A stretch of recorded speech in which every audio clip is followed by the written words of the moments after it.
YouTube देखने वाले और यूट्यूब पर क्लास देखने वाले सभी विद्यार्थियों का स्वागत है हमारे यूट्यूब चैनल पर। और आज हमारी वीडियो यूपी पुलिस के लिए वरदान साबित होगी, क्योंकि यूपी पुलिस में हिंदी सब्जेक्ट सबसे मेन रहता है, क्योंकि इसके नंबर बहुत कम करते हैं। हिंदी अगर आपकी अच्छी है तो हिंदी में अच्छा स्कोर लाने में आपका पूरा सहायता करती है हिंदी।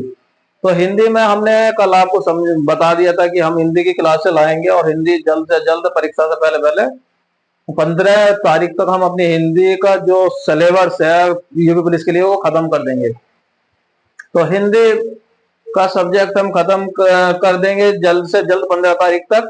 तो हिंदी व्याकरण के हमने प्रश्न तैयार करे हैं आपके लिए, और अब हम इन्हें आपको बताएंगे अच्छी तरह, और आपको नॉलेज भी होगी क्योंकि आपको भी पढ़ ही रहे, जानकारी होगी। लेकिन जिन्हें पता है उनका भी रिवीजन हो जाएगा। एक बार वीडियो जरूर देखें, अपने दोस्तों को भी और सबको इस वीडियो को शेयर करें। तो सबसे पहला प्रश्न ले लेते हैं, भाषा की सबसे छोटी इकाई। वेरी इंपोर्टेंट प्रश्न, हर बार परीक्षा में रख देते हैं यूपी पुलिस में। भाषा की सबसे छोटी इकाई क्या कहलाती है? वर्ण। तो भाषा की सबसे छोटी इकाई क्या कहलाएगी? वर्ण कहलाएगी। वो छोटी से छोटी ध्वनि जिसके टुकड़े नहीं किए जा सकते वो भी क्या कहलाएगी? वर्ण कहलाएगी। व्यवस्थित शब्दों को क्या कहते हैं? ये भी बढ़िया प्रश्न है, ये वर्ण कहलाते हैं।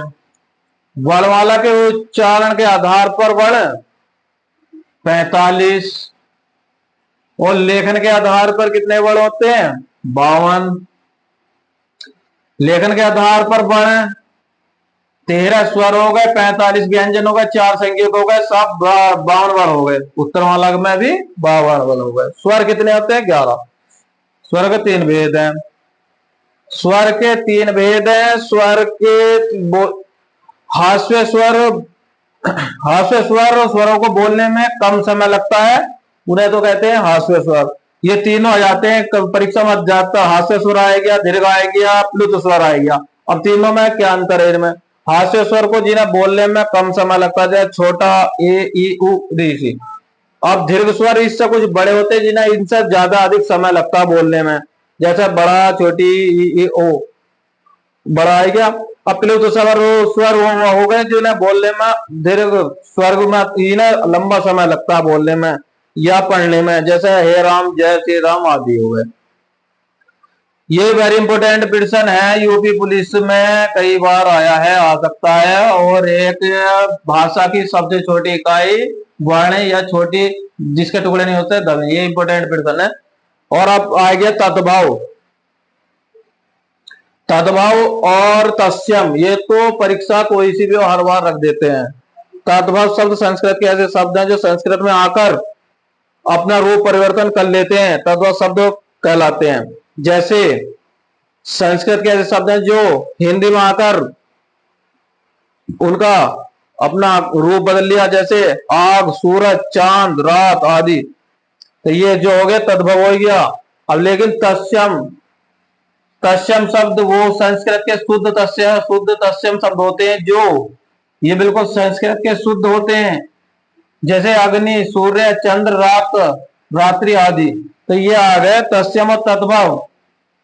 अब अंत्येष्टि व्यंजन कितने होते हैं? 25। लेकिन इन अगली वीडियो में विस्तार से बता देंगे। अंत्येष्टि कौन से हो जाएंगे? यह, र, ल, व। उसमें स है हो गए, द्विगुण टेण हो गए। अवकारी शब्द, अवकारी शब्द जिन शब्दों के रूप में किसी प्रकार का परिवर्तन नहीं होता वो अवकारी शब्द होते हैं। विकारी शब्द, जिन शब्दों के रूप में लिंग, वचन, कारक आदि के आधार पर परिवर्तन हो जाता उसे विकारी शब्द कहते हैं, जैसे लड़का, पर्दा, गोरा। सार्थक शब्द, जिन शब्दों का कुछ अर्थ होता है वह सार्थक शब्द होते हैं, जैसे कलम, कमल आदि। निरर्थक शब्द, वह जिन शब्दों का कुछ अर्थ ही ना होता वह निरर्थक होते हैं, जैसे लकम, मकल आदि। तो ये शब्द जो हो गए, ये इनका कोई अर्थ ही ना है तो ये हो गए निरर्थक।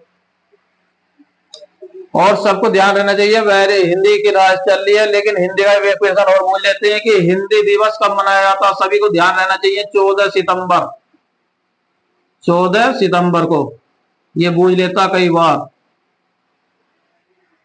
तो ये हमारी क्लास ये आ गई है ज्यादा बड़ी हम क्लास नहीं करेंगे, दूसरी वीडियो गिरेंगे, इससे आगे जो आएंगे और व्याकरण में दूसरी वीडियो को देखने के लिए हमारे चैनल पर बने रहें और सब्सक्राइब करें, और दूसरे भी छात्रों पढ़ने वालों को ये वीडियो भेजते रहे। 15 तारीख तक पूरे हिंदी कंप्लीट करवाएंगे, उसमें से परीक्षा से इसमें से कहीं बाहर नहीं जाएगा। वीडियो देखने के लिए धन्यवाद।